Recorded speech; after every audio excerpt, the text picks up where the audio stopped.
What's going on, everyone? I hope you're all well. I hope you're loving life like I am. So we're in for another big one tonight. Another really, really big one. Another live session. We're going to go over a whole heap of shit tonight. A whole heap of stuff. And we're going to cover every single question you guys ask. All right? There's a heap of questions that we get every single day in the Shred community, and we're going to be working through these bad boys, okay?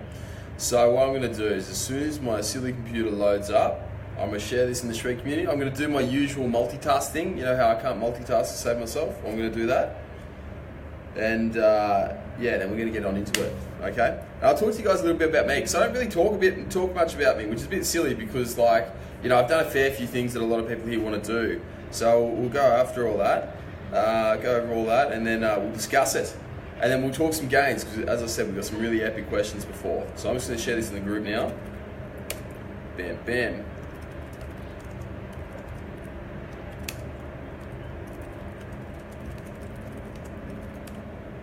Shared, bam, posted, and everyone's calling me an old cunt. I shouldn't say that on live, should I? Oh, I've never said that word before.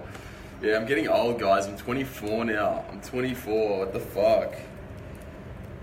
It's crazy. It's crazy. So yeah, no, yesterday, December the 5th, Sydney time, yep, I turned 24 years of age, which is ridiculous. I feel so old. This means that I'm 6 years out of school now. 6 years, which is crazy. And everyone says, like, oh, you're just a spring chicken, you're just young. It's like, no, I'm not young, it's just you're fucking old. Like, you're really old. So yeah, no, 24, I feel like I'm aging every single day. It's a good aging, but I'm not doing as much dumb shit as what I used to. I don't say as many stupid things. I still say a lot, but I don't say as many stupid things. You know, I don't speed as much when I'm driving. You know, I don't do all those silly risk-taking behaviours. You know, I've never drank, so I can't say I've grown out of that. I'm not as much of a dickhead. I still try to have a small amount of dickheadish tendencies, because it's always more fun when you're a little bit of a dickhead, except with your diet. Never be a dickhead with your diet. It's number one rule. But yeah. So that's me. But I thought I'd go into this and I'd chat with you guys a little bit about what I've done over like the last 24 years or so. Because I've done a fair bit. Looking back on it, it's actually quite a bit. I mean, I started training when I was like 12 or 13. Right? I started training. I went to boarding school. So I was there and I was in a house where we had guys who were aged 12 all the way through up to 18. And because I was like pretty good at sport and whatnot, all the bigger kids made me go to the gym because I was scrawny. I was like tiny. I weighed like 50 kilos when I was 12 years of age. So I'm nearly double that now. And yeah, so I got made to go to the gym. Well, they took me with them. They got me up at like 5:30 or 6 o'clock in the morning. Then dragged me up to our shitty old gym that we had at school. And we went there, and that's where I started training. So I was at 13, but I started training there. After the first few times in the gym, I was a little bit intimidated because I didn't know what the fuck I was doing. I was just like lost. So yeah, after that I didn't go back to the gym. I just started like doing chin-ups every single day, chin-ups and boxing every single day, you know, outside on the chin-ups outside my place. And so that's how I actually got into lifting. I used to play a lot of footy, so I was trying to get bigger for that, trying to grow for that, and that's really how I got into it. Right? And since then, you know, I just kind of got heavier and heavier and heavier into training. I mean, by the time I was 18, I'd already had surgery on my wrist, surgery on my knee, and then I've had a cortisone injection in my knee as well. So it's pretty much like, well, fuck, footy isn't working out terribly well for me. I was going to try and have a nudge at, you know, doing something with rugby. I might still in the coming years after I've finished competing at the Olympia and whatnot. But yeah, I kind of gave it away in favour of bodybuilding, and dead set, it was the best decision I ever made in my life. Footy used to suck. Like, I'd get injured every single weekend playing rugby. I'd dislocate a thumb, I'd break a finger, I'd do my knee, I'd do my hip, do my back, any of that stuff. And pretty much I just got the shits with it. Anyone here who plays footy, they can attest to that. Woodsy, you know, part of the JCF team, he's played high level footy. He was like semi-professional rugby league for a while. I mean, Joel as well on the JCF team, he was playing, I think, under 16s or under 18s. You know, with the Newcastle Knights. So yeah, all these guys can attest that playing footy absolutely sucks, and that's why I got into lifting, because I just wanted to get big. I was like, oh, fuck it, if I can't run around the footy field and smash people, right, I might as well get big and I might as well lift and I might as well grow. So I did. So when I turned 18, I went from 77 kilos up to 85 when I started lifting. And then I did my first comp. So I was training in the local gym, and I first got picked up by there's a photographer there who said, look dude, you look pretty good. You should go in this men's health competition. So I went in and did that men's health competition, had no idea what I was doing. And then I ended up being a finalist for it, which was pretty cool. So I got a finalist in the men's health competition when I was 18. And then I did my first comp. So I did my first comp when I was 18 as well. I did the INBA, or ICN as it is now, New South Wales Championships. And in that I placed first in Newcastle, in New South Wales. And that was pretty cool. That was pretty cool to do. I then went on and did the AMB one after that, which is a shit show. Wouldn't recommend that one terribly highly. Average show. But after that I think I got 6th or something like that. I can't remember, 6th or 7th. Not that great. I got pretty gypped. I got marked down for being too young, funnily enough, which was, pretty funny. And those of you who've competed in comps and have got stupid feedback, you can surely relate to that, as I can relate to you. And then after that, when I turned 19, that was when I won my first Australasian Championship. So in IFBB, I went over and won that. And then after then, like a couple of months later, I actually went over and competed in my first international show when I was 19 over at Tahiti. So I did that one. What did I get there? I got 2nd in Tahiti, I think it was. 2nd in bodybuilding or 2nd in physique, one of the two. I did a couple of those things. And then after that, mind you, I was still playing rugby actually at the same time. I was playing rugby first grade subbies, suburban rugby, at that time as well. So all through this, I was still playing rugby and lifting as well.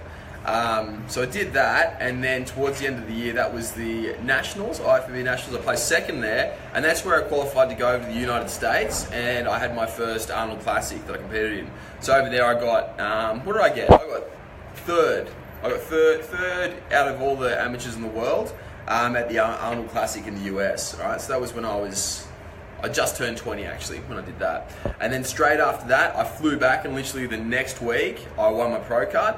And from there I just kept on lifting until I put up that photo the other night of a throwback to when I competed last, when I last properly competed and actually looked good, when I was 21, 22. And and I got 2nd over my first pro show. And that was really cool because I was up against, I think it was 6 former Olympia competitors, so these guys are like in the top 15 in the world. And I placed 2nd out of that lot, and I was pretty unlucky not to get 1st. In my opinion, it was a very close call. So that's my history, and here I am at 24. I'm now, feeling old. I'll tell you that. I look back on it, I'm like, fuck, James, you're an old bastard. You're an old bastard. But yeah, that's where I'm at, and now I'm just pretty much trying to get bigger and bigger, because for me, I mean, I compete in men's physique in that class, and I don't know if you guys follow this, but like, it is like they're big. Those boys are really, really big.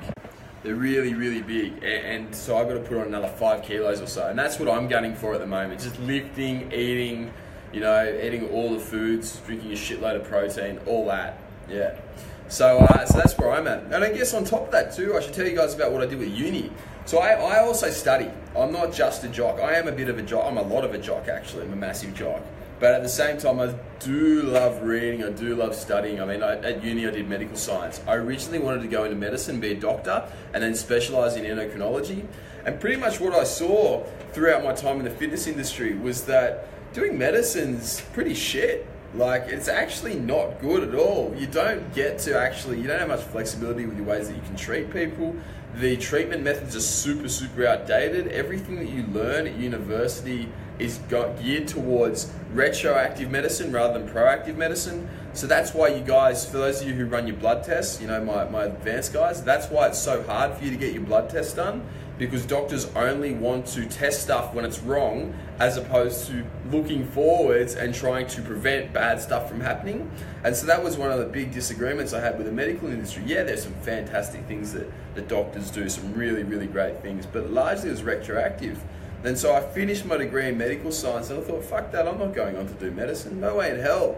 No way in hell would I want to do that, because I'm not actually going to be able to enhance people's lives. I'm going to be able to give people pills for stuff that they've already done wrong and then not really fix them. Whereas now, which is really cool, is I do a lot of, a fair bit of anti-aging stuff with a fair few guys. If you're interested in that, just let us know. But do some anti-aging stuff, and we look into actually healing the body and making it work better and finding ways to optimize function. One thing I harp on about all the time is optimizing your function, being the very, very best that you can be, because that is how you should be. You should not be trying to do the bare minimum for your body.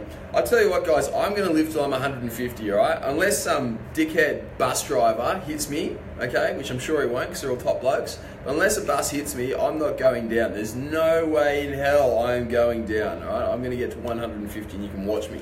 And that's the thing, we don't have to die at 60, 70, 80. You don't have to get bloody cancer. You don't have to get heart disease. If you look after yourself and you're actually optimal, there is no reason why you have to get any of these. And it's all to do with reducing inflammation, literally following the principles which we talk about in these live sessions every single day, all right?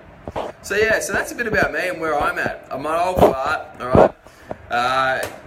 24, jeez. I've got grey hairs as well. I don't know if you guys can see this, but I've legit, there's like some grey hairs in here, which my old man, Grandpa Shred, that's what he pointed out to me yesterday. So yeah, man, I'm getting old. Really am. I'm aging quickly, and that's stress. That's stress. Another thing which you guys probably don't know is I work about 70 hours a week on average, and then a little bit more from there. So, take a listen to what Papa Shred's saying, and don't work 70 hours a week all the time. It's probably not too good for your hair if you want to stop from going grey.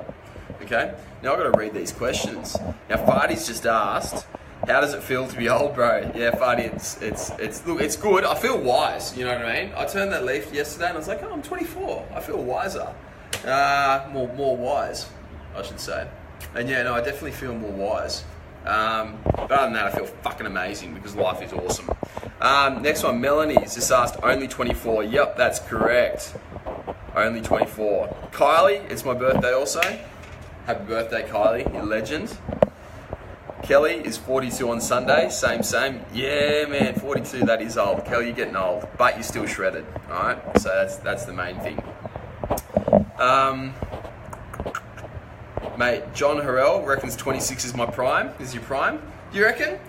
Might be interesting. Guys, for all you oldies out there who are aging, all right, gracefully, of course, you're all aging gracefully. You're aging without getting old. What would you say your prime is? I'm interested to hear that, because I reckon that my prime's going to be about 40. That's where I reckon I'll be peaking. Because I'm going to live at 150, live to 150, so that's the equivalent of most people's 25. So that's where I reckon I'm going to peak. Sid's just said, happy birthday. Cheers, mate, you're a legend. John has said, I'm 40 and I'm telling you now, if you want to do something, do it. You will regret not doing it later in life. Mate, I'm almost inspired by that comment, alright? I like it. Very, very inspirational. John, I'm going to do absolutely fucking everything, mate, and I'm going to have a very long time to do it. The key to doing everything you want to in life is just living longer, alright? And living better. That's all you need to do. Dan, welcome to the Shred Chat, mate. What have we got here? Cuzzy wishes he was 24. I bet you do, mate. What else we got? Dan said, don't worry, mate, I'm 43 in January and I won a chook raffle once. That's awesome, bro. Congratulations for winning your chook raffle. What we got? Vicky Patil, how are you, mate? Long time no speak. Biz said, hello, mate. Is lecithin 12,000 or 1,200 milligrams any useful? Looks just like fish oil tabs. I wish I was 24 and started following fitness, but you, Papa Shred, is an ultra legend as your idol for a while. Oh, thanks, mate. Very kind words. Vicky, so back onto the lecithin. I'm actually not totally sure about how that stuff works. Okay, I've read a little bit of good stuff, but the results have been mixed, or the reviews have been mixed on it. I haven't had the chance to review it myself. Okay, so lecithin, I don't know if it really is that useful, man. To be perfectly honest. Graffy's saying, you're making me feel old when you talk, old brother. You'll feel better at 34. Yeah, mate, I cannot wait to get to 34. Because I'm going to be peaking, man. That's when I'm going to be absolutely peaking. Alright. Well, what do we got? Maximus. Happy birthday, mate. You're not old. I'm 43 and going strong, and I've just recently had 7 operations. All in the mind, mate. Keep pumping. Jeez, 7 operations? Where'd you have 7 operations on, dude? Whew. That's not good, mate. You want to skip those things. Now, Alex reckons that 28 was the best year of his life so far, and he's got a feeling with the changes they made, the best is around the corner. Mate, you're going to peak every single year until you're about 80, all right, when you're following our plan, big fella. Life is going to get better and better. And Mel reckons 26 is the best age to be. What else do you guys think? I'm interested to see what all you old farts think about the optimal ages. James Sparks has just asked, am I in Sydney? Yes, I am in Sydney. Lane Cove in Sydney. Big man. And Maximus, you're right, bicep tendon surgery on that. Oof, that sucks. That sucks. Alright. Oh, so that's through the questions. Now we're going to get into some more stuff about some of the other things that a lot of people have asked. We get shitloads of questions in the Shred community, okay? There are probably more up now, actually, and I might check that too. But yeah, dudes, if you have any questions whatsoever that you want us to talk about, okay? If you have anything you want to talk about, comment it up, because we love talking about this stuff, man. We really, really love it, okay? And we want you guys to get involved.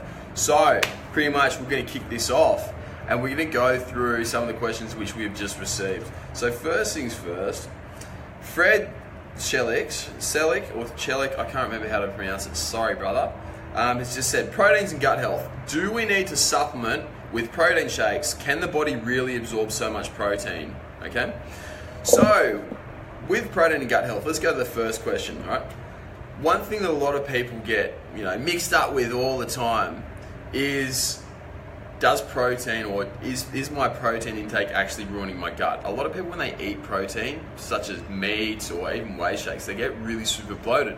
And what they blame it on is the protein itself. Now, the protein itself there's nothing bad about the protein for your gut. There is literally nothing bad about protein with your gut. It's not like gluten, okay? Gluten is a protein, but gluten's different. So it's gluten is bad. Gluten is a protein which is bad for your gut, but that does not mean that all protein is bad for your gut.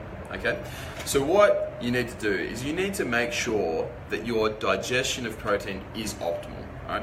Whenever you eat protein, right, particularly meat, you need to make sure that number one, it's properly digested in your mouth. Okay, and then on top of that too, the next thing that you need to do is you need to make sure that your stomach is producing enough acid. Right? When you chew, it's very, very important that you chew your food into small little bits. This is because it increases the surface area of your food.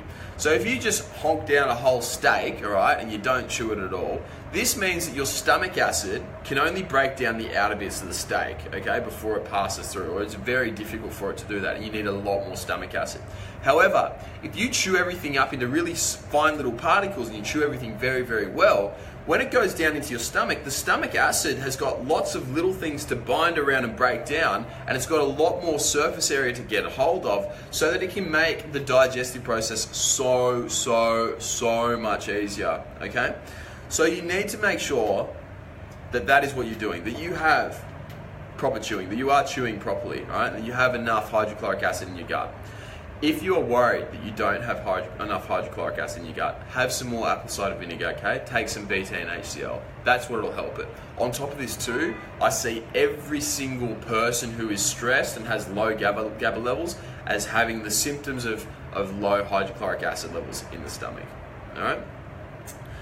On top of this too, moving further on, if you don't digest your protein well, what it will do is it will sit in your stomach and it will get broken down and eaten by bacteria, and it will get stuck in places where it shouldn't be, such as the large intestine. And when this happens, you get the production of large amounts of gas, and then you end up getting damage to the intestinal wall. Right? On top of this too, you actually don't absorb that stuff well at all, because your digestive enzymes can't break the protein down. So you might be eating 300 grams of total protein content per day, but you're only absorbing 200. How much food you eat doesn't fucking matter, and that's why these muppets on IIFYM, they really shit me. Well, no, they don't shit me. I don't really care, because it makes me look good because they're so bad. But these people, why I think that they're so short-sighted and so unintelligent and just, without logic, is that they think that, oh yeah, sweet, I'm putting in this food into my body, I absorb all of it. It's not the case whatsoever. Not the case at all, all right?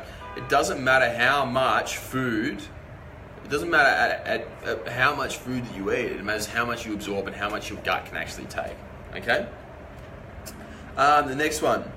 Fred then asked, do we need to supplement with protein shakes? No, you never need to supplement with protein shakes. There is no inherent need for doing it. If you don't have protein shakes, it doesn't matter, all right? What does matter is your total protein intake. That is the key, all right? Total protein intake. That is what you want to do and what you want to look after, all right? If you're having 5 shakes a day, all right, that's fine, as long as it doesn't irritate your gut. If you're having no shakes a day and getting the same amount of protein, you're going to get exactly the same results. So no, you don't need to have protein shakes. And on top of this, Fred's then asked, can the body really absorb so much protein? That goes back to what we were just talking about before, right?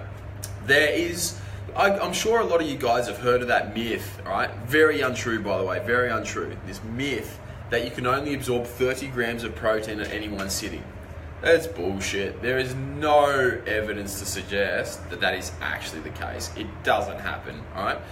What will happen is if you eat a large amount of protein, is pretty much your gut will just slow its digestive process until the protein is all broken down, and it'll pass through your small intestine, and then your bowel movements might slow, keep you very, very full, and then it'll slowly pick away at the protein.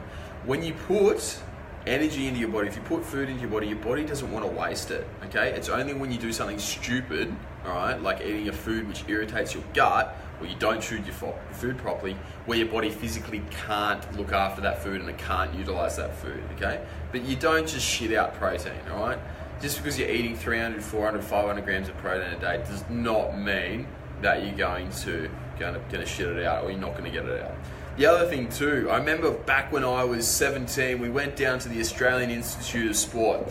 Now, my apologies to anybody who's listening and works at the Australian Institute of Sport, but they were the biggest group of fucking idiots that I've ever heard in life, because they said to us, alright, they thought that drinking whey protein was expensive urine because you don't absorb it, you just piss it out.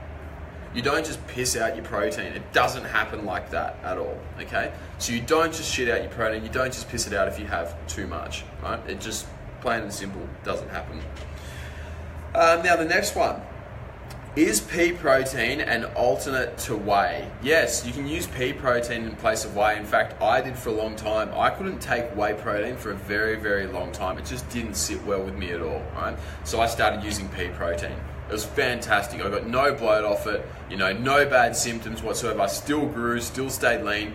However, the only problem was that it tasted like shit, all right? Pea protein, all those vegan proteins taste gross, all right? So if you can stomach it, that's great.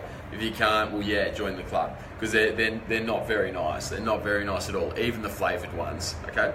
But yes, pea protein is great. It's got a slightly different amino acid profile, but when you're training with me, we'll be supplementing with EAAs anyway, so you're going to get a full amino acid profile as it is. Now the next one, a really interesting point, is people always bring up, oh, I'm putting in a foreign supplement into my body. Is that going to wreak havoc on us, all right? Or this protein is unnatural, or this is unnatural, or if this is foreign, this is foreign. It's not new. It's not native to our body. Is it going to be bad? Well, no, it's not at all, because fucking everything's foreign to our body. You know what I mean? Literally, food is foreign because it comes from outside of our body, right? There is nothing bad with having something that is slightly processed or something that is, slightly unnatural, right?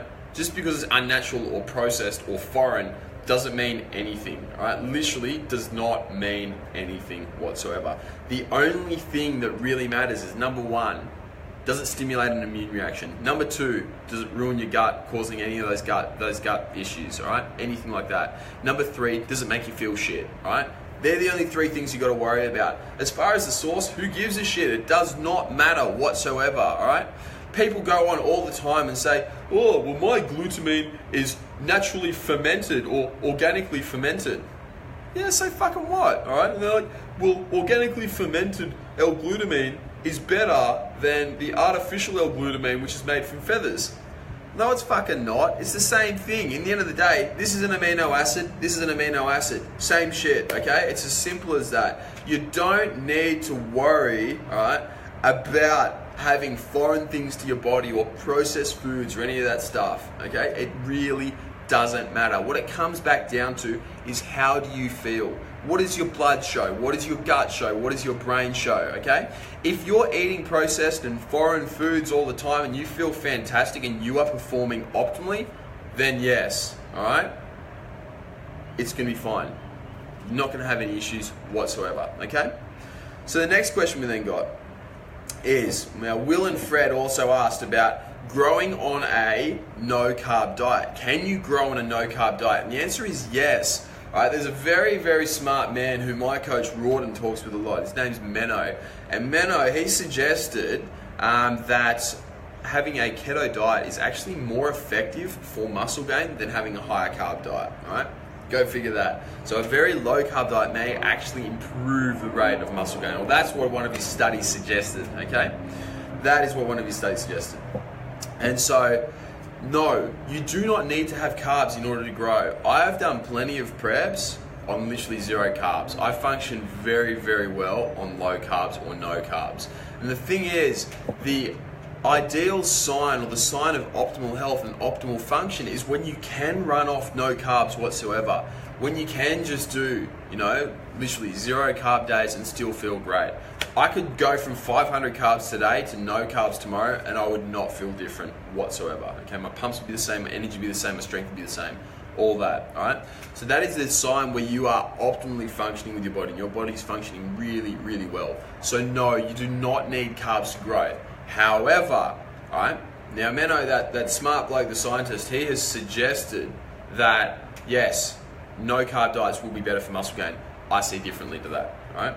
In the vast majority of people, I see that people will grow far more muscle of having a diet with more carbs in it, okay? Now, the amount of carbs, that depends, all right, on people. That really depends from person to person, all right? But in general, having more carbs in a diet, I see more growth, particularly with myself and with my clients, okay? So, to summarize that point, you don't need carbs to grow, but I see that you get better growth off having more carbs, all right? And now Jared's just commented about 7,000 calories on a no-carb diet. That's not gonna happen. So you guys, when you're like Jared, okay, and you are someone who struggles to put on weight, all right, or doesn't put on weight easily, you need to eat more calories and bump up those carbs. Jared, mate, I can't even remember how many carbs we had you on, but it was a stupid amount, all right? And that's what made him grow, having lots of calories and lots of carbs while optimizing and maintaining a good gut health, all right? That's how we did it. That's how we got Jared to grow a shitload of mass in a very short period of time. All right, next question came from Liam Murphy. Said, balls deep of the benefits. He's asked, can you go balls deep on the benefits of all the supplements you recommend and ones people may not know the function of, for example, citrulline malate and L-carnitine? Well, rather than doing that and just me rattling off a fuckload of supplements, guys, comment below all the supplements you want me to talk about, okay? So any supplements you want me to discuss and go over the functions of, all right? We'll chat about it. So comment below what you want and then I'll do it. To start with, Liam's kicked us off with citrulline malate. All right, what citrulline malate does, it actually helps with dilation of blood vessels and improvement of blood flow. So when you are training, you will get a better pump, you'll get better endurance and much better performance, okay? That is why we use citrulline malate, all right? I'm a very, very big fan of that. In combination with citrulline malate, I also like arginine alpha-ketoglutarate, not for the arginine part, but actually for the alpha-ketoglutarate part. AKG, or alpha-ketoglutarate, is actually shown to be highly anabolic in rodents. So I'm like, well, fuck it. Why don't we try it in humans? Because lots of things that work in rats work with us. And so far, the results that we've seen in my clients have actually been really, really good from that. The next one, L-carnitine, okay? L-carnitine is not good for fat loss, all right? It is not good for fat loss unless you're vegan, all right? If you're vegan or vegetarian, yes, it's gonna help you out, okay? Not for you meat eaters though. The reason why L-carnitine is marketed as a fat loss supplement is because it's actually a fat transporter. So it takes fat, it binds to it, and it sends it off to the production warehouse for energy. So it makes you burn fat for fuel. Now the thing is, most of us who eat meat and have a good amino acid profile in our diet, we already have enough carnitine. And having massively high levels of carnitine does not encourage more fat burning. It doesn't mean more fat is going to be transported, okay? So yeah, carnitine is not a fat burner unless you're deficient in it.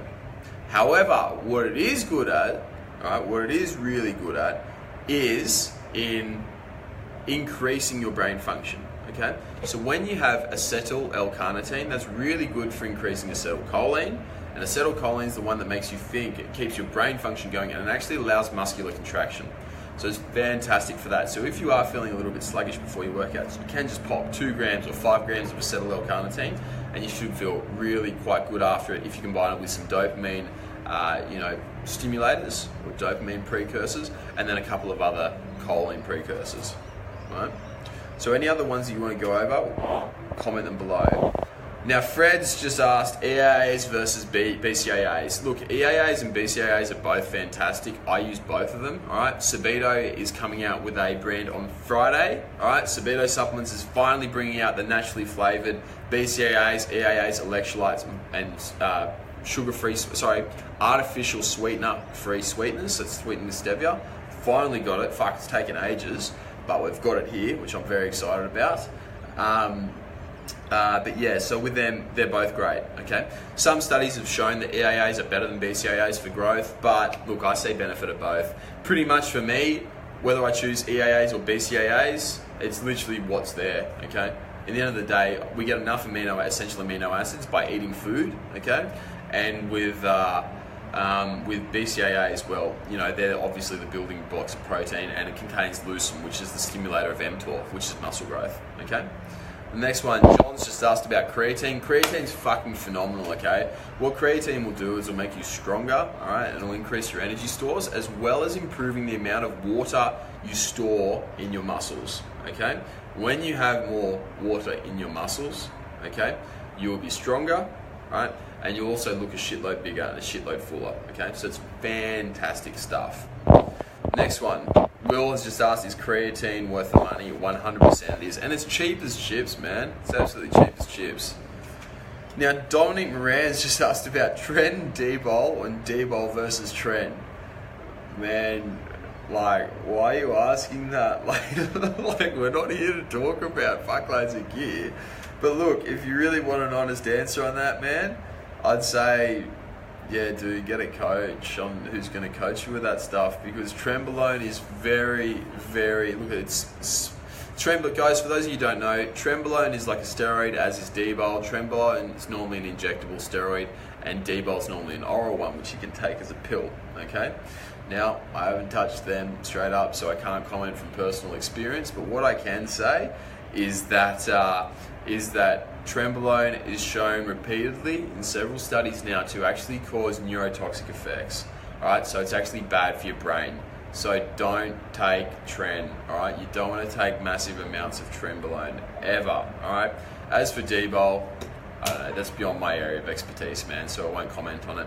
The only thing I really know about steroids and shit like that, like those ones in particular, is just the negative side effects and how to you know, minimize them. My main area is anti-aging, right? So TRT, I can talk about that for days. But Tren, D-Bol, all that shit, nah, I wouldn't bother. And the thing is too, guys, if you can't get fucking big and you can't get lean without taking steroids, well, you got to fix your training, your diet, because that's the overarching thing. I'm quite close with one of Australia's, you know, it's a very good steroid coach, okay? And pretty much, I talked with him about it, and he said, look, man, you know, what I see from my guys is that, well, I was talking with him because I'm like, dude, why the fuck are your athletes not beating me? Right? Why are these guys not beating me when I'm not on shit and they are all pumping heaps of stuff?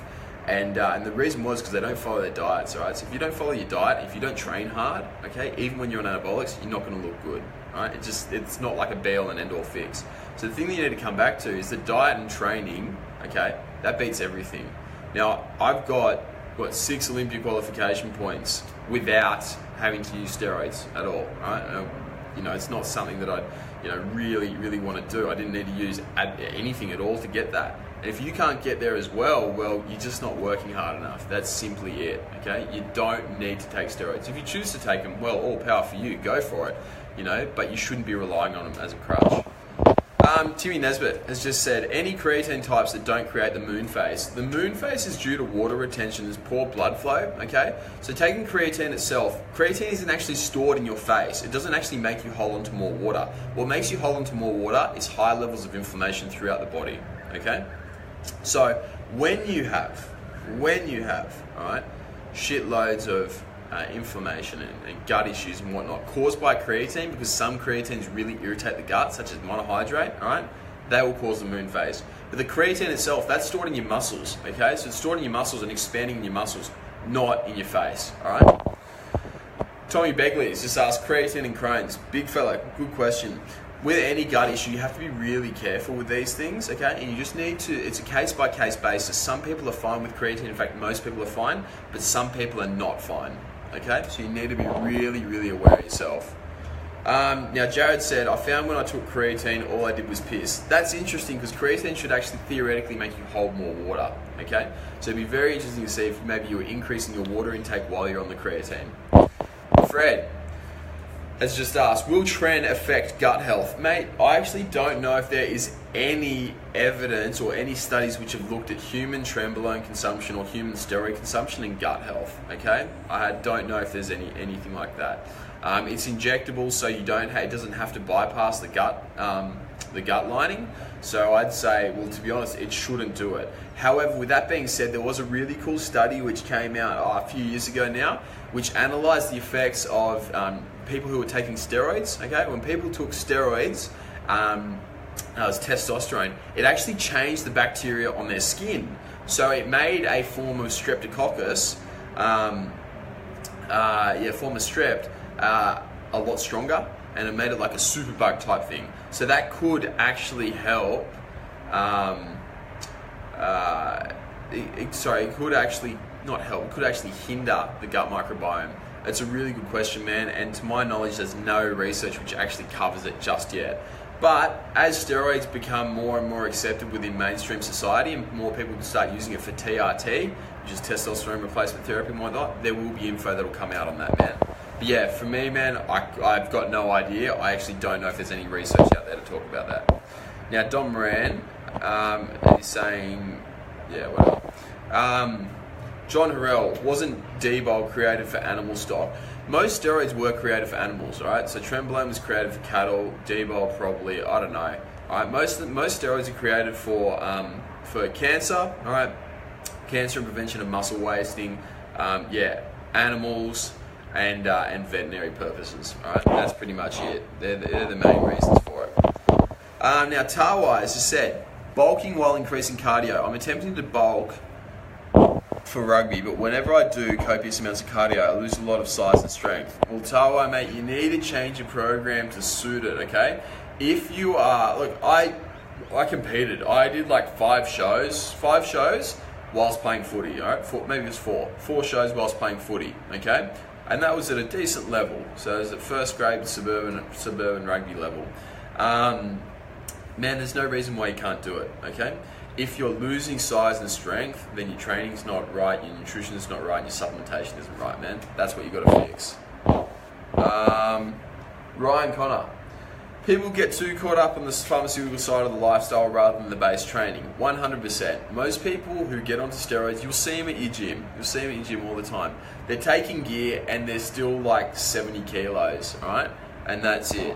It's literally, you know, there's no muscle there whatsoever, alright? If you're just taking gear and you're not making stupid amounts of gains, well, forget about it. You're doing the wrong thing.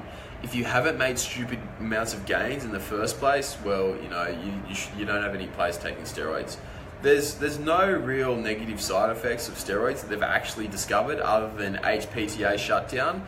But at the same time, just because there are no research side effects doesn't mean that it's worth running a risk, okay? We know that it's pro-aging, okay? We know that it can be pro-inflammatory. We know, although it does have anti-inflammatory properties, it can be pro-inflammatory, all right? We know that it's not great for your liver or your kidneys transiently, all right? We know that it's not great there. It does put a bit of stress on. So I think be logical, all right? Find out what you want to do it for, why you want to do it, and then look at doing them, okay? But first of all, nail your diet, your training. That's what you need to do, more than anything, all right? Now, Ryan said, I'm aware this is supplement focused, but what is the cheapest fats other than oils and peanut butter? Trying to move off a carb centralized diet. Love your stuff. I'm glad you love the stuff, big fella. The cheapest fats other than oils and peanut butter. Man, eggs are pretty cheap. Meat from, you know, fatty meats, they're pretty cheap as well. But other than that, really, your main fat sources are like avocado, all forms of nuts, all your oils, MCT oil, ketones, fatty red meat. That's what you're going to do, okay? Rightio. And now Dominic's just asked, when are you going to come to Canberra? The boys want to see you bulk. That's all we know. I will be coming to Canberra. I don't know how soon, but we'll be doing it. Currently, we're focusing on Perth, okay? Because we've got, we've got a heap of guys over there, and Perth really needs a help because it's very far behind with the support that they got from coaching and the access to nutrition and training information. So that's the first priority. Then after that, we're going to hit Adelaide and Darwin, okay? And then from there, we're going to go most likely into Queensland and Canberra at the same time, and then from there into Melbourne, and then finally Sydney, right? Very last. Lucas Glasson, oils are cheap as fuck, bro. Go to Aldi and buy a big drum. Yeah, guys, when I was poor as anything, I was poor as fuck, by the way, guys. I was earning like $100 a week or less, all right, while I was at uni. That's it, and that's what I prepped on for ages, for like 2 years. That's what I prepped on, okay?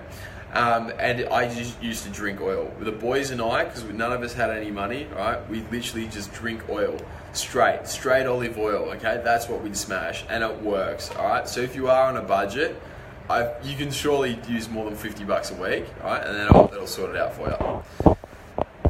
And then Freddie's asked, when you're getting a session in at Fitness First Bond Street. Man, that place stresses me out. Alright, I hate busy gyms. Fitness First Bond Street, guys, is like a big gym in the centre of Sydney. Like, nah, don't do that. No way. When I go to the gym, I go to fucking lift, alright? I got an awesome little gym up the road from me called North Shore Gym in at Lane Cove, alright? I get to train outside. Nobody bothers me. Everyone there is awesome, alright? And they've got all the equipment that I need, okay? So, nah, no way in hell am I going into a little cramped gym full of, knobhead PTs who think they know more than what they do, and they come up and ask, oh, do you need a hand? You're doing that wrong. It's like, fuck off, mate. Do you know who I am? But anyway, there's my little ego moment. Simon Cornelius, how are you, big fella? It's good to have you on here. Simon just asked, do you have to lift heavy to grow as an experienced lifter, or can you still grow in a low weight, high rep workout? Awesome question, dude. Awesome question, all right? No, you do not have to solely lift heavy to grow as an experienced lifter, all right? As a natural lifter, what you need to do is you always need to improve your strength, because whenever you improve your strength in general as a natural lifter, muscle gains will follow. You need to balance out the right amount of intensity with volume, okay, when you do your workouts. So if you have just a lot of heavy lifting and that's it, most people won't grow at that, all right? Most people won't grow on that. However, if you have purely volume, okay, and you've only got volume and that's all you've got in your workouts, and just lots of, huge amounts of reps, some people also won't grow on that. And you need much more, far more calories for that. So really, at the end of the day, it comes back to customizing it to you, okay? So with you, Simon, we could vary between either, all right? We really do either for you. But in general, staying towards the middle of the road is what will work best, all right? As long as there's continued variation. Tom Begley is asked about, what about the Sunny Coast? When am I going to come up to the Central Coast? Mate, I will have to come up to the Central Coast because I love it there. So I'll let you know when I am coming by, because it's only 45 minutes from me. Christo Simmons. I'm planning on doing my first comp soon. I'm looking forward to it. Did you feel at times when you were training for it and preparing that you were putting your body under a bit of stress? Yeah, of course, man. Doing a comp stressful as fuck, bro. It really is. It's not easy. And that's the thing. If it were easy, every single Muppet would do it, right? But you're not a Muppet, and that's why you're doing it, right? It is going to be stressful. It is going to be tough, okay? But the best thing you can do is follow your plan, set a plan, all right, and make sure that it all works out. That's literally all you got to do, brother. Josh Bishop, how are you, legend? All right. Bro, how's things? Started my new routine Monday. Definitely feeling today. Mate, I'm glad. Whenever you start a new routine, you should be in fucking pain, all right? Especially my routines. So I'm good. I'm happy with that. Now, Nick Carter, how are you, mate? He's just asked, I ruptured my plantaris in my calf a few years ago, slowly caused dysfunction throughout both my legs from the hips down. Am I best off keeping up rehabbing, then jumping on your program? Not major problems, but just bloody annoying. Mate, I recommend doing both at the same time, all right? So just get used to doing the movement patterns and moving and squatting and doing all that sort of stuff while also seeing a chiro, physio, whatnot, okay? I generally recommend more chiros and osteos these days because unlike Timmy Nesbitt, who is on here, I haven't seen a great deal of high quality physios recently. And that's just from my personal experience and from those who are in my, from my peers. So yeah, dude, do both, all right? Get back into it, get used to doing the movement patterns and have someone make sure that your biomechanics are on point. That is a really, really important thing, guys. If any of you get an injury, you need to make sure that after that injury, you don't change the way you move, all right? Our bodies are really super clever. When we get injured, they change the way we do our whole movement, okay? You need to revert that because your body doesn't realize when you're uninjured. All it recognizes is that there's scar tissue there and that it's not as effective and that there's an easier way to perform a movement as opposed to a correct way, which is going to put you less at risk. Right? So make sure whenever you get injured, you fix up your biomechanics. If you're in Sydney, go see Jason Lamb, okay? That's what you need to do. If you're over in WA, in Perth, there are two blokes, all right? Michael Prosler out at Body Genius and then Josh out at Walter Street Chiropractic. They're the two that I would recommend. They're both in different areas, they're like half an hour apart from each other. I think one's north, one's south or something like that. I can't remember. But yeah, they're the guys that I recommend you see. I'm slowly going to be putting together like a network of all the best physios, chiros, osteos and whatnot throughout Australia, okay? And then hopefully the world. And when I do get them, I'll let you guys know. Sid has just said, will you be hitting Club Lime at Sizak when you come to Canberra? Mate, I've got no idea what the fuck Club Lime is. Club Lime is. So yeah, maybe. Fred, any validity in your gut having a preset for storing fat, or is it health weight? If so, is there a way to reset it? Can you define that? I'm not sure. What you're talking about. Lucas Glasson, this dude's ego. Laugh my ass off. Yes, I do have a big ego. That comes with lifting. Josh Bishop, in my workouts, for example, chest, I feel like I'm using my arms more than my chest. Arms hurt more the next day, more than the chest. Any tips as to how to activate the chest properly, or is this normal? That is not normal, man. If you are not feeling it in a certain muscle group, right, you're not using that muscle group. If you're feeling it in another muscle group, then you're using that muscle group, okay? So you need to make sure that you're continually optimizing the way that you're moving. You can easily transform a bench press from being a chest focused press to a delt focused press to a triceps focused press, okay? Based on the way that you lift. In order to optimize this, you need to do the following things. Number one, make sure that you're bracing properly. Number two, make sure that your feet are firmly placed on the ground. Number three, ensure that your external rotation and thoracic extension are nice and good, all right? In order to fix all those, I recommend you go see someone like a chiro or osteo. Reese is like, hey man, happy birthday. Thanks, legend. I'm training really good the last month or so and seem to be recovering really good. Should I focus myself to have a rest day or keep going every day, because I'm going good?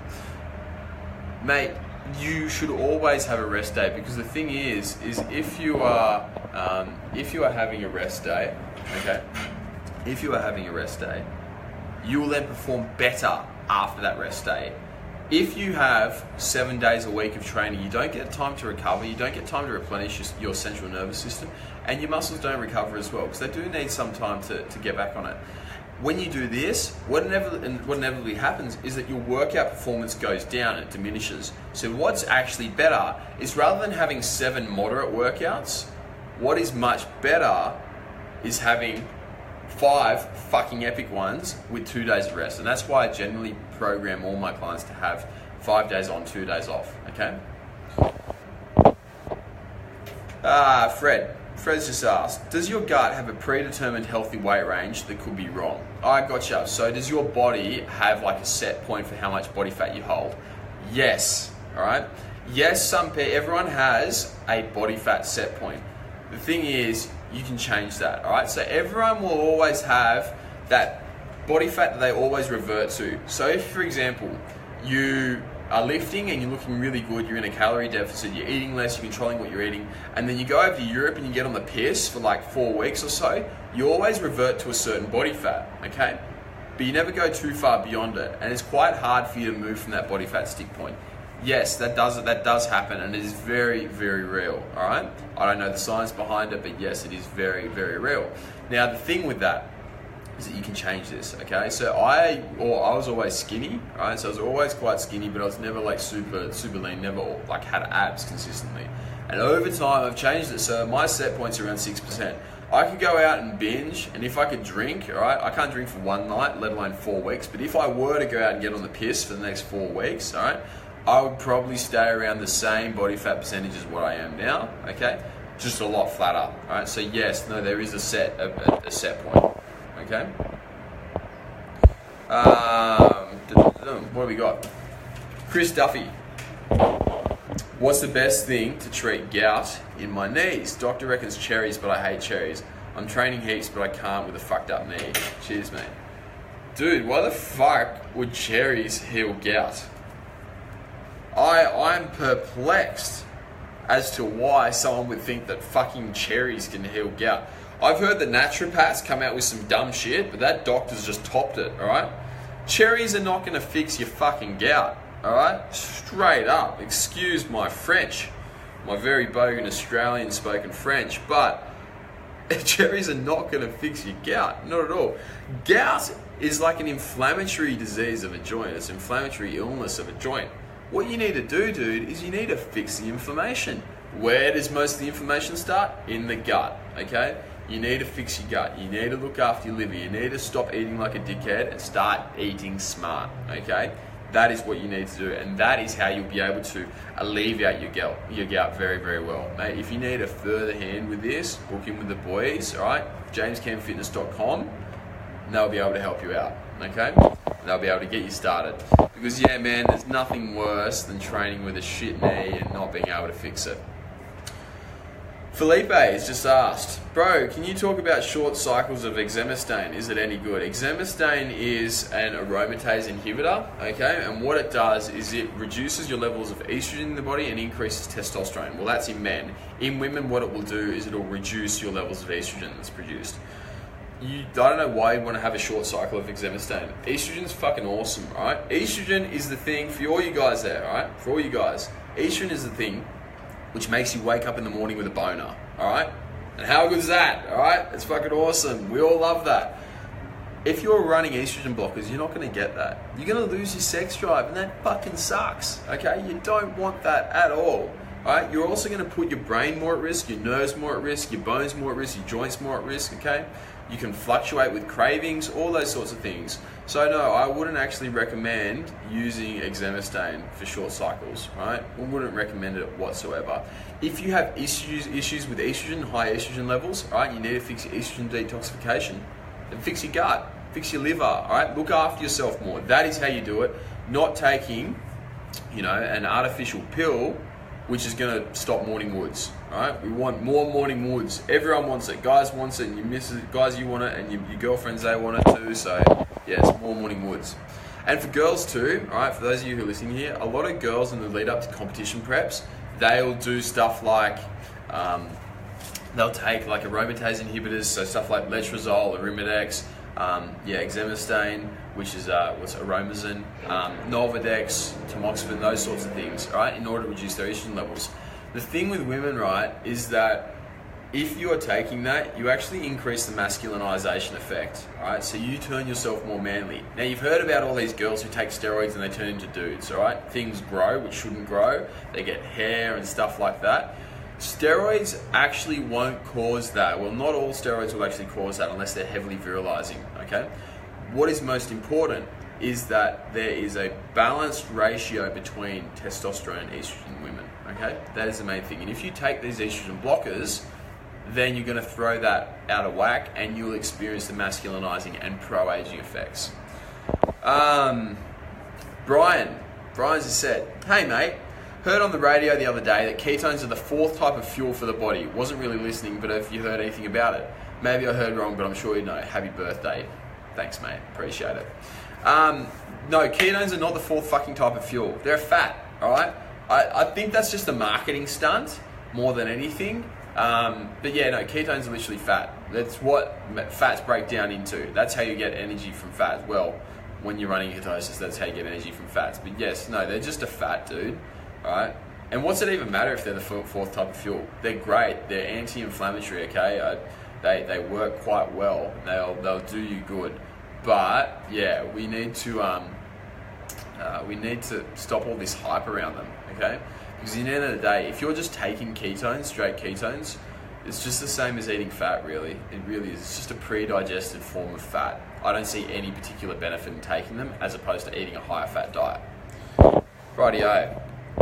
Tyler said, hi, I'm 20 and I'm 184 centimeters and only weigh 70 kilos. I've been trying to put on weight for 2 years now. I put on 10 kilos in the first 6 months, but I've been stuck on 70 kilos for a long time now. I eat 5 meals a day as often as possible and high carb and high proteins. How I put on weight? Eat more. Eat more, brother. That's all you gotta do. If you're stuck at 70 kilos, eat more, all right? If you're stuck at 70 kilos, train more, train harder. That's all you need to do, mate. Literally as simple as that. If you want more help, click on the link, jamescampfitness.com, all right? And there's a phone number up there, and you can have a yarn with me and Joel, okay? So Joel was like you. Joel used to be a whippet. We're making big, all right? We've got him up to about 85 kilos, and we're getting him up to 90, all right? So that is what you need to do, mate. If you need a hand, just give us a bell. What do we got? Blakey. Hey man, happy birthday, dude. What's your best tip for someone hitting the gym for the first time seriously? Good question. For all you guys who are just out there and you're just getting into the gym, the first thing I can tell you to do is make sure you lift correctly, okay? Get a proper personal trainer, or even better, get a physio or a chiro, right? One of those who lifts, someone who actually lifts to go with you. When I first started training, we had this bloke called Milne in the gym. Now, Milne was an absolute legend, but he didn't know terribly much about biomechanics or movement, okay? He didn't really fucking watch over us either. He was pretty much sleeping the whole time, and that was our instructor. And so when I did that, I pretty much picked up a whole heap of bad movement patterns, right? Just from doing training all the time. I trained really hard, but I trained like shit because I didn't know how to train any better. Best thing you can do is get into the gym, okay? Go with someone who knows how to lift like perfectly and knows biomechanics and understands that. If you're in Sydney, go see Abdel Mohammed, the squat doc, all right? Inbox us if you want his number, top bloke. But that's what you need to do, man. Fix that up. On top of that too, with diet-wise, in terms of diet, just fucking eat, bro. Eat and don't eat like a dickhead, okay? If you are getting pro-inflammatory side effects, gas, bloating, belching, constipation, diarrhea, you're doing it wrong, okay? Stick away from gluten, stick away from dairy, and just eat a shitload of protein and lots of food. That's the best thing you can do. And Mitch just said, happy birthday, coach. All right, beauty. Well, guys, we're just going to crack on with a few of these last ones. A few of these last questions. If you want me to go over anything more, ask them up now, because we've already been on for over an hour. You guys are legends for sticking around for this. Thank you. So, we've been asked, stubborn fat and sore joints, what are things to help fix them? To lose stubborn fat, you just need to diet harder. That is the fact in the end of the day. You get stubborn fat, there are several theories for that. Number one theory is that it's withholding toxins which can't be detoxified properly, like heavy metals and shit like that, and hormones. As for the other one, there's a theory that you've got poor blood flow to that area, which reduces the amount of fat which is able to be mobilized from there, okay? What I get my people to do, if they've got really stubborn fat, is apply deep heat, Denka rub to that area and constantly massage it and keep heat going. On top of this too, it can be due to a reduction in adrenoceptors, all right, which are the ones which mobilize the fat. And so what you can actually do is, if you take away stuff that stimulates the adrenoceptors, it can increase their presence, all right? So if you just cut out coffee and stuff that stimulates adrenaline, perhaps that will help, but no guarantees, all right?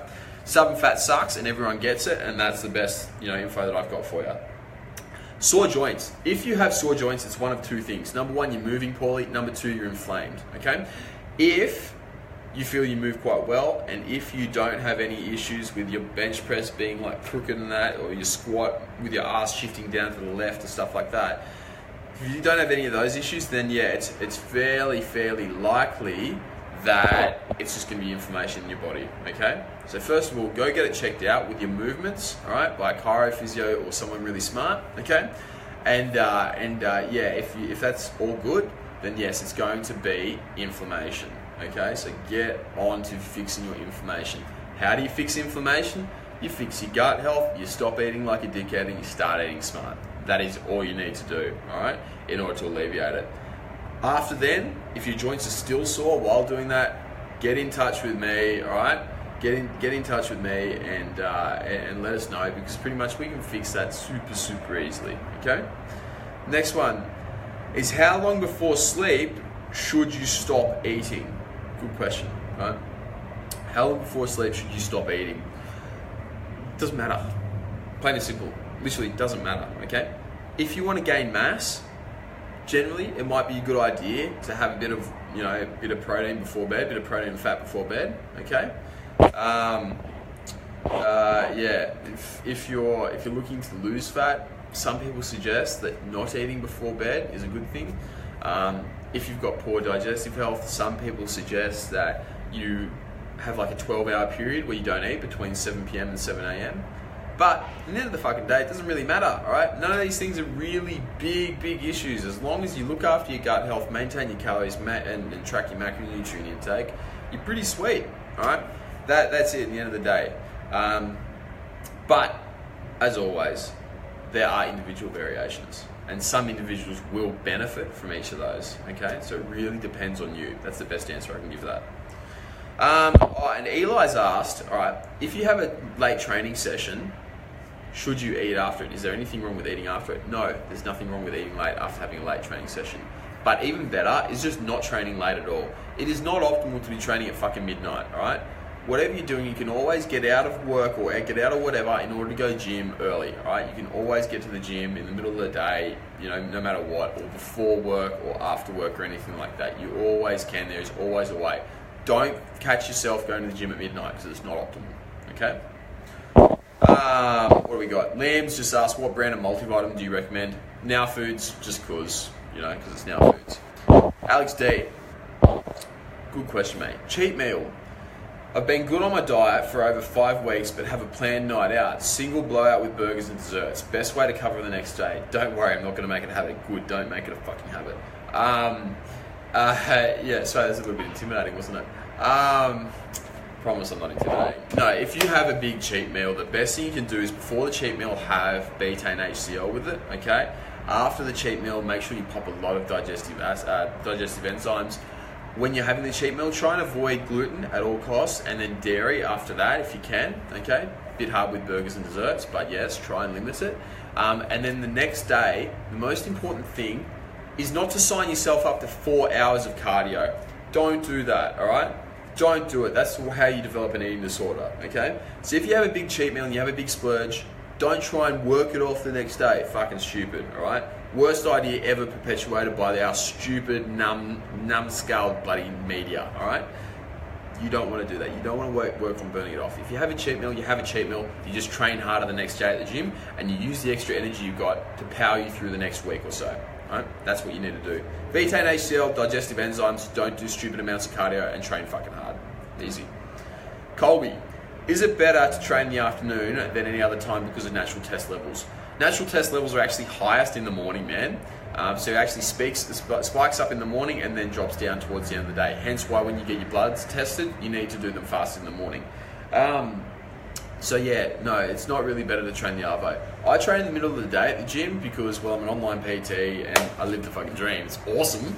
And I can train whenever I want. And so that's why I train there, because I like training out in the sun, like getting outdoors and it's quiet, okay? As for the morning versus the afternoon, it doesn't really matter. I mean, some people are under the opinion that some of the hormones are better aligned for it, such as cortisol's a bit lower, but I don't think it really matters, man. I've never seen any evidence to suggest that it does matter, okay? Rightio, guys. Well, on that note, I'll leave you all to it. Thanks for coming along. You're all legends. And thanks for all the happy birthdays. I appreciate it. I'm 24 now. I'm getting old. I'm getting grey as well. For those of you who missed it, I've got like grey hairs in there. I don't know if you can see them. They're coming. Stress. So it's all the stress from people not following their plans. It's what's really killing me. From the 2 people actually not following their plans. Shockers.